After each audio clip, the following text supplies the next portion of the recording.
What have you been trusting God for? Have you limited God by your asking? Are there things you think are too hard for God to do? Have you experienced the greatness of God's power? How deep do you understand the working of God? What level of faith do you belong to? Little, big, or great? Until you understand the mightiness of God, you would remain in your small state. God acts in accordance with your faith level. What you can withdraw is what your faith can carry. You would not have what you don't think is possible. Faith is the currency for purchasing and buying from the kingdom.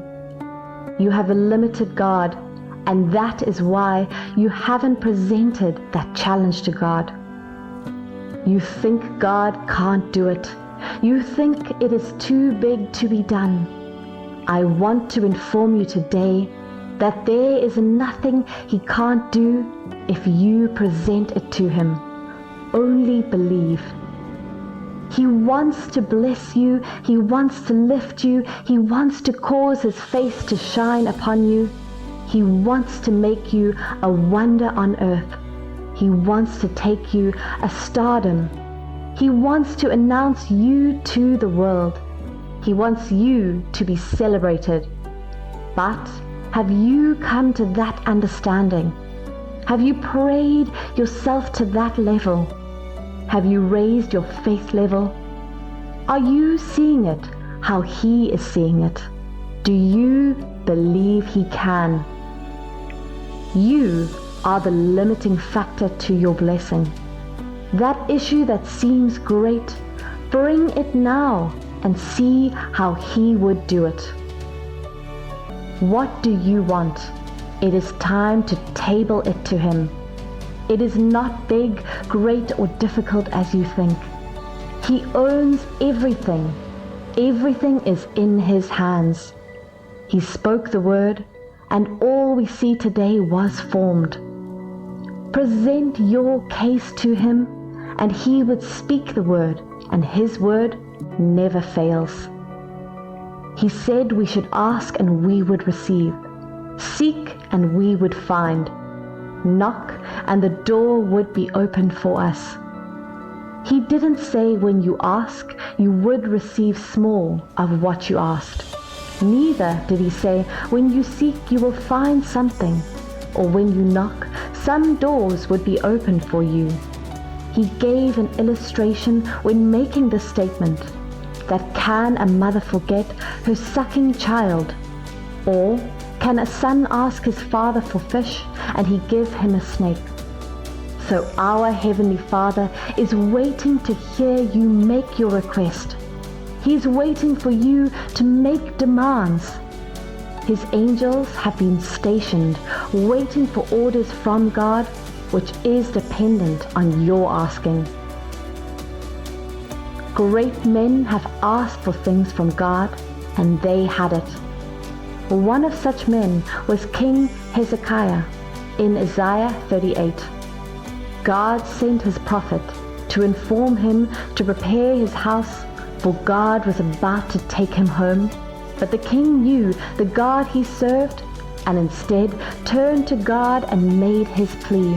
And before the prophet of God left the house, God told him to turn back and inform the king that he had added 15 years to his years on earth, and it was so. In Judges 6, we see the story, an account of a man called Gideon. He had an encounter with the angel of God and didn't ask for a small sign. He engaged the angel to prove himself severally that he was sent by God, and God did all He asked. Abraham, knowing who God was, didn't stop asking or pleading with God on behalf of the people of Sodom. He kept pleading their case. God wasn't tired of him asking. Abraham understood the almightiness of God and didn't ask once.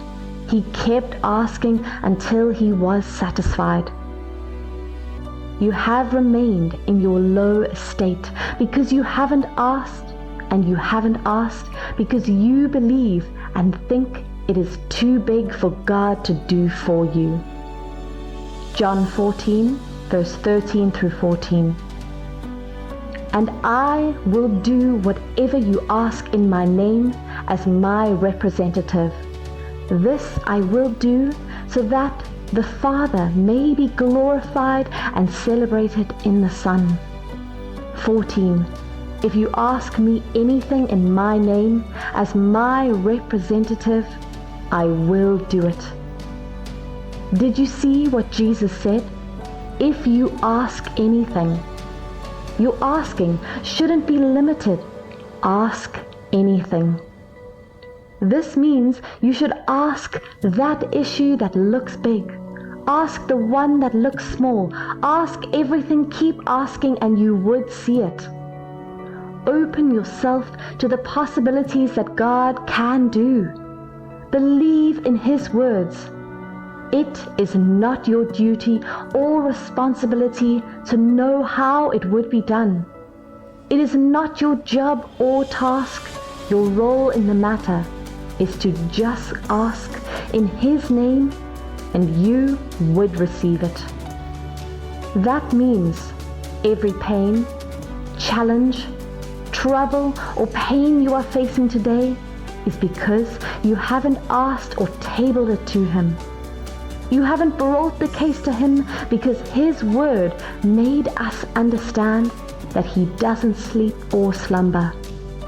He is always near, but only waiting for us to ask. Ask therefore today, and the blessing would chase you. You don't know the power, mandate, and authority that has been given to you, and that is why you are afraid to ask about the big challenge.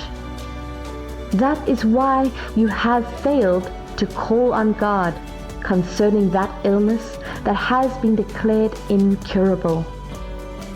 That is why you have refused to table the financial indebtedness you have to Him. See again what He said in Matthew 18, verse 18 through 19. I assure you, and most solemnly say to you, whatever you bind, forbid, declare to be improper and unlawful on earth, shall have already been bound in heaven, and whatever you loose, permit, declare lawful on earth, shall have already been loosened in heaven. 19. Again I say to you, that if two believers on earth agree, that is, are of one mind in harmony, about anything that they ask within the will of God, it will be done for them by my Father in heaven. You have been given the room to ask whatever in His name, and it shall be done for you. Whatever you agree and declare, you shall see.